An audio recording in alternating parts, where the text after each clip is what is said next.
you might want to share some of these and talk about some of the information here, because we are using more evidence-based practices than what we see in the hospitals. And one thing I didn't mention is, as a doula, I attend hospital birth, birth center, home birth, but I kind of feel like they're all like home births. Like they were talking about in the film, it's like when you go into the hospital, you create that bubble, and you have your birth, you bring your own home space in the hospital with you. Hopefully it works out that way, and your birth team can help guard your space for you that way. And one more thing I'd add is that with midwifery care, you have a different kind of continuity. There's a lot of shifts and different people breaking people for their lunch and their dinner, and other shifts coming on. And with midwifery care, you have really consistent providers, usually one or two. And so there's less chance of errors if you have the same person who's following you, who knows you really well. And there's also fewer drugs used, so there's less risk of some drug interactions or overdosing. And the other thing that I think is really lost sometimes to people who don't understand natural birth and midwifery care is that we do a lot of hands-on care and monitoring, and we catch things early and we'll transport in time. It's not like, the hospital sometimes, there's some crazy heart tone patterns going on, but they're so close to the OR, they can do that. Like at home and in birth centers, we don't do that. We look really carefully, put things together really carefully, we use our hands a lot. And then, it becomes really clear if there's something going on, and then we have time to talk about it. And it's, a very organic process. It's not like some emergency just happens. Almost all emergencies or problems have some kind of foreshadowing that you can pick up on if you're paying attention and you're in the room with her and watching and looking at things. Can I just say one thing to that? I just want to say that definitely to speak to your families, that you need all those resources, but you mentioned not knowing anybody who hasn't had an epidural, and I can volunteer myself, but there's probably other people in the room too, and I don't know if you're working with Cindy, she can connect you, but this area has a lot of resources for families who are planning natural births or home births or out of hospital births. So there's all kinds of there's potlucks you can go to, you can come to my yoga class, you can get on online groups. I have this Google group, you can talk to me. You can probably, how many people in the room had an unmedicated birth? So now you know all these people. Okay, so you just went from not knowing anyone who could have an epidural to being in a room full of people that have an epidural. So just like asking for to be connected to people, there's a lot happening community-wise around here, and I think I just was a doula at for a home birth couple this last week, and they're having a really hard time kind of explaining their process to their community because they labored for 4 days and people don't really understand. That's so far out of their, how could you possibly do that, and that must be bad and wrong. And I was like, wow, I can't believe you guys are through your home birth and you didn't sort of have a community of home birthers around you. And so that can be really hard when you're like the only person you know who's sort of forging this new path. But as you're seeing in this film, in this community, and starting to ask about it, the more you can connect with other people who are making similar choices, the more you can kind of feel like, even if your family doesn't get it, that you have company, And that brings up a good point too. Thank you, Jessica. At the birth center, we have the prenatal groups, and we also have the postpartum groups. And so in the prenatal groups, people come back and tell their birth stories.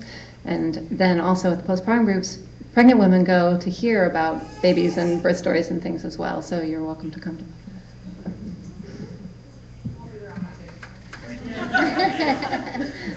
Hi, I just had a question about the study you guys are referring to. Was it one study? I'm over here.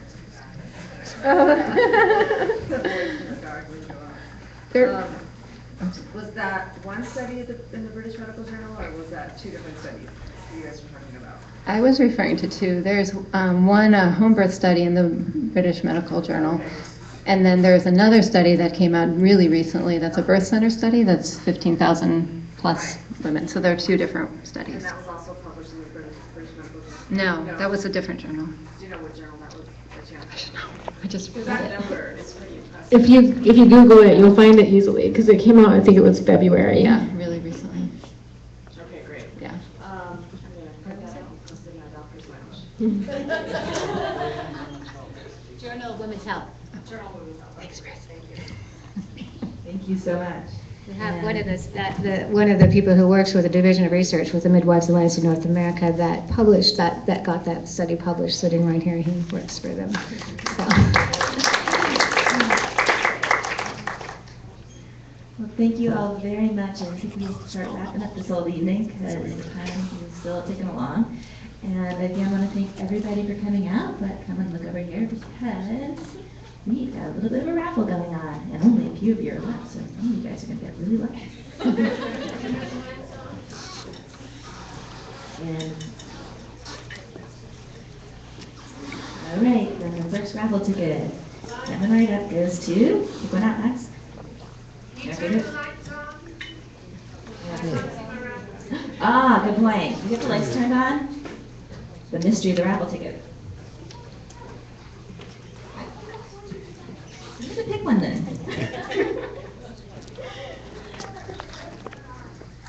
Oh, we have to wait till the lights are on. Okay. All right, here we go. Go on. And the first ticket is 119788. Is 119788 in the room? That's you? Yay! Come on up. And what is this lovely mama gonna get? Let her choose. All right. Where's your mama? All right, and while she is choosing, we're gonna have somebody else come on up. Here we go. We have 119781. It's 119781. Anywhere in the room? Yay!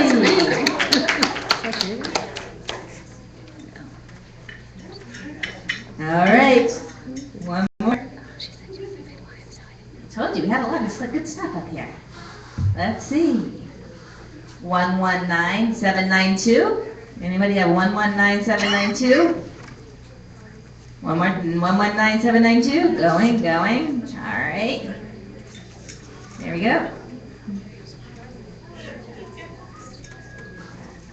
Let's see what we have here. No, I can do it. 119779. 119779. Anyone? All right. We're going. Not the first one to stand up, guess. They are gone. All the luckier for the people who are still here. I think I'm gonna. Let's see. We've Should I got keep going on this? 119785. Yeah? You got one? Yay! All right. Too bad they lost. Come on up. They lost my game. We have 119783.